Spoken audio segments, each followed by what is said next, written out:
Good morning. It's Friday, March 22nd, and this morning I have an eye-opener for you, a piece of history. There are only 4 cities in the country that are named after presidents. We have Jefferson City, and then we have Jackson, and then we have Madison, and then we have Lincoln, and that's it. 4 cities for 4 presidents, and I leave it up to you to find out which state those cities are in if you feel like looking for them. And there was one president who actually had a city named for him in a foreign country. Why don't you see if you can find out who that was? Thought I would start this morning with a quiz. And now I'll get on to something that might be more serious. So I just finished reading something that I am vehemently against.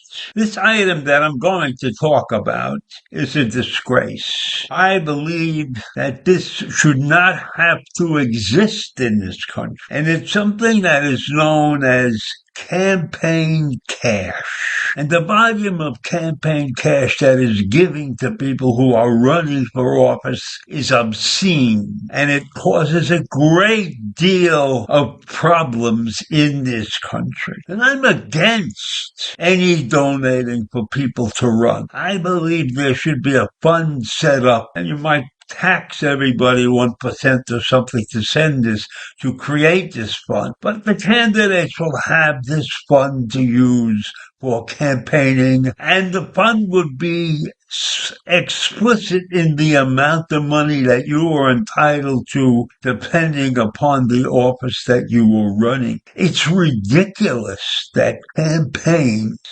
spend so much money to get somebody elected. And if you don't believe that that affects the activities of the people who are getting this money, you have rocks in your head. So I am definitely 100% against campaign funding. And I'm against the fact that the minute you're in office, you're out campaigning again. I believe that once you're in office, you do the job, and that the election cycle should not be 4 years or 6 years. It should be 3 months, maybe 4 months. And then how much money would you need to run if you were only campaigning for 4 months? And you didn't have to raise the money and worry about having somebody in your office to talk to the donor. That's what I believe should be done. There should be not billions of dollars spending on campaigning. And maybe, just think about this, maybe if there wasn't so much campaign money running around, there would be other ways to spend money that would be more helpful to the state of this country. Now, if campaign funding was cut, that would affect many organizations like newspapers and TV and radio stations who get tons of money. Tons of campaign money is spent on their stations and on their print platforms to get people to vote appropriately. Appropriately is in big quotation marks. So while ex-President Trump had a good February, his donations since then have fallen way off, and President Biden's cash edge is widening. And part of Trump's problems are associated with the lawyers' fees that are piling up. And those fees and other takeaways are what are currently affecting Trump's cash position for campaigning. And here's the sad part of the story. That money that he's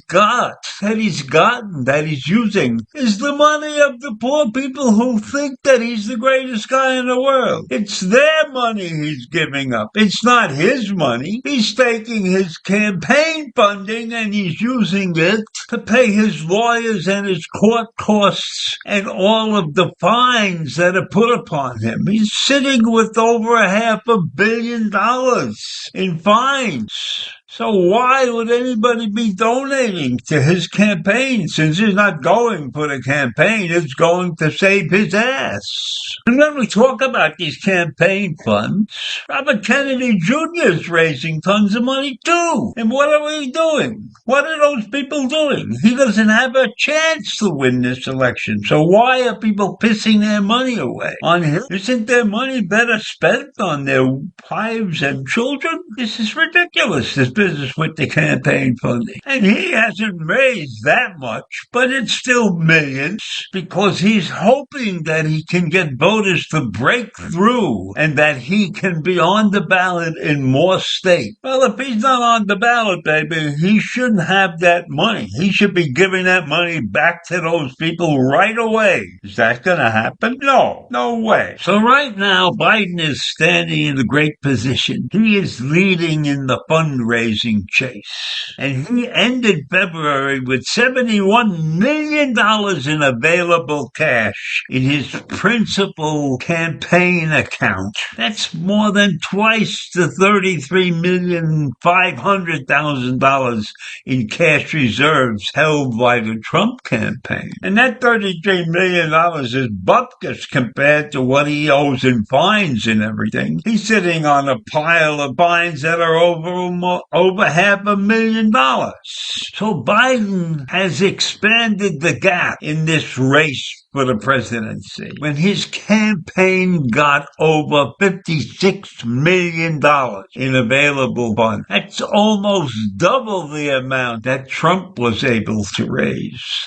So maybe all of these voter polls are not exactly correct, because if you're saying that Trump has got a lot of people out there willing to vote for him, but they're not giving cash, and Biden's getting a lot of cash, so does that amount of cash represent more voters? Or are the Biden favors, or are the people who favor Biden willing to spend more? Who knows? But these filings show that the Democratic National Committee ended February with twice as much cash as its Republican counterpart. And that financial edge is a major factor in the political operation that Trump is trying to hang on to and trying to build to establish a national GOP that he can count on. But it ain't happening, baby. It's not happening. If the money doesn't flow, then it's time for you to go. But I don't think Trump is smart enough to realize that. He's going to hang in there until the bitter end, and the Trumpites are going to hang in there with him till the bitter end. But you know what? Money talks. So we'll see what money has to say in a few months. Bye. Have a great day.